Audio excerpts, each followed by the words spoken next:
बात है वो बहुत कठिन है, विशेषकर जो कमा के खाने वाले लोग हैं उनके लिए, क्योंकि देश में जो धन्ना सेठ है, बड़ा कॉर्पोरेट है, उसने राजनीति पर कब्जा कर लिया और वो देश के संसाधनों का इस्तेमाल अपने मुनाफे बढ़ाने के लिए करता है। उसने किसान को भी, मजदूर को भी, कमा के खाने वालों को नीचे उड़ने का प्रोग्राम कर और उसकी राजनीति भी इस तरह से होगी, सत्ताधारी भी अपने और विपक्ष भी।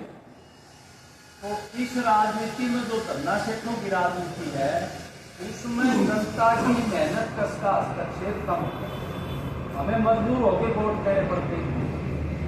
और ये जो पार्टी है इस समय बीजेपी, ये कोई इन तरह की पार्टी नहीं है जैसे कांग्रेस आ गई, इधर आ गया, इधर आ गई, कांग्रेस आ गया। ये पार्टी अलग तरह की है। ये जो सामाजिक ताना बाना है अपना, जो सब धर्मों के, सभी जातियों के लोग मिलजुल के रहते हैं, ये उसको तोड़ने वाली पार्टी है। रोजी रोटी पर हमला करती है बड़े कॉर्पोरेट के सारे उनकी नीतियों से, लेकिन ये भाईचारे को भी तोड़ने वाली पार्टी। और ये जो जनता के मुद्दे हैं उन पर राजनीति नहीं करती कभी। आपने देखा होगा पूरे देश में इन्होंने मंदिर के नाम पर अपनी ताकत बढ़ाई है। मंदिर के सवाल की जो मस्जिद थी, बाबू लोग मंदिर था। और जब भी मेहनत कस के हक में कोई पॉलिसी लोग आंदोलन करके जाते हैं तो ये बीच में उसको तार पीछे करने का काम करते हैं। और इनकी राजनीति जाति विभाजन, धार्मिक कट्टरता और उन कमाई खाने वालों में विभाजन, उससे इनकी राजनीति आगे बढ़ती है। अभी देखा होगा कोई प्रवासी रहते हैं बाहर डांगाल पर जाता हूँ, वहां कोई प्रवासियों ने कोई मीट कड़ा लिया होगा। वो अब पता नहीं सच्चाई क्या है, बेटा कोई प्रतिबंधित पशु मार के लिए मीट कड़ा, एक लड़के का मर्डर 100 काल को रक्षा, ये अपार करते हुए देरी लगा। तो पहली प्राथमिकता तो हमारी है कि भाई इसको सत्ता से बाहर किया जाए, क्योंकि सरकारी एजेंसियों का ये दुरुपयोग करती है। सीबीआई है, ईडी है, इनकम टैक्स है, विरोधियों को प्रताड़ित करने का काम करती है और एक तरह से तानाशाही स्थापित करती है। इसलिए इसको हरियाणा की जनता हराए इसको। ये हमारी वामपंथी पार्टियों का, हमारी पार्टी का विचार है। उसके बाद हरियाणा में एक ऐसी लोकतांत्रिक धर्मनिरपेक्ष सरकार बने, जनहितैषी। और तीसरी हमारी मांग है कि भाई विधानसभा में किसान मजदूरों के मुद्दे उठाने वाला भी कोई वामपंथी साथी पहुंचे। हम ज्यादा सीटों पर चुनाव नहीं लड़ेंगे। हम जो बीजेपी विरोधी वोट है उसका विभाजन नहीं चाहते। तो इसलिए पॉलिटिकल पार्टी होने के नाते हम बहुत सीमित सीटें लड़ेंगे, बल्कि 5 की प्रपोजल हुई थी, उसमें भी हमारे साथी जो सेंट्रल कमेटी के हैं वो करे भाई 3 ही लड़ो, 5 की ना, ताकि वोट का विभाजन ना हो। हमने पूरी कोशिश की है। देखो लोकसभा में हमारे दोनों वामपंथी दलों ने 10 सीटों पर कांग्रेस इंडिया गठबंधन में शामिल होकर उनकी मदद करके हमने तैयारी की।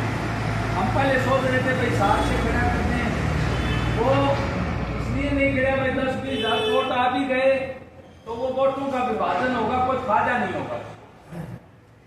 और हमारा शुरू से ये विचार है। देखिए जिम्मेवारी की बात बताता हूं, मैं कोई बड़ी बात नहीं करता। हमारे से इन लोगों ने भी संपर्क किया, बीएसपी ने भी किया, आप पार्टी ने भी किया, जेजेपी ने भी किया, भाई आओ हमारे साथ एडजस्टमेंट कर लो।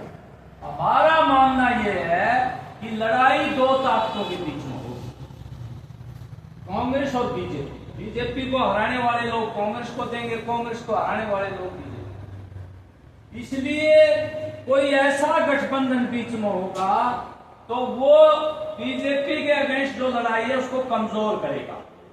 हम गैर जिम्मेवारी से काम नहीं लेंगे। हमने कांग्रेस पार्टी को भी ये बात कही है, आपकी विपक्ष, आप मुख्य विपक्ष हो और जिम्मेवार विपक्ष हो, आपकी ये जिम्मेवारी बनती है तो भाजपा विरोधी वोट है उनका विभाजन ना हो और इंडिया गठबंधन आप रखो। आप पार्टी को भी एडजस्ट करो, 2-4 सीटों की बात होती है, ज्यादा नहीं होती। भाई लेफ्ट भी ज्यादा नहीं मांगता, लेफ्ट को वामपंथी तो वैसे भाजपा के खिलाफ देंगे मुख्य विपक्षी पार्टी को, भाई 2 सीटें उनको दे दो, 5-7 सीटों का सवाल है। ये इंडिया गठबंधन मजबूत होके भाजपा जो तिगड़मबाजी कर रही है, लोगों को बांट के ध्रुवीकरण करके जो चुनाव जीतना चाहती है, उसको आसानी से रोका जा सकता है। तो कांग्रेस पार्टी जिम्मेवारी को निभाने को तैयार है। हमने ये भी कह दिया भाई एक आध सीट दे दो, लेकिन उसके लिए भी वो तैयार नहीं है।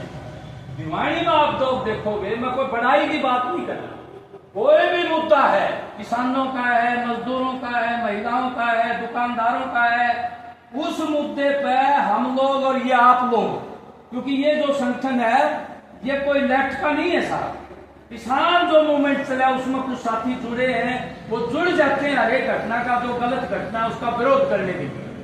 ये जो ग्रुप है विद्यानगर का 50-40 आदमियों का, ये हमेशा जुल्म और जाति के खिलाफ लड़ता है। कोई भी कांग्रेस पार्टी का नेता या कोई और पार्टी का नेता कभी आया नहीं लड़ाई लड़ने के लिए।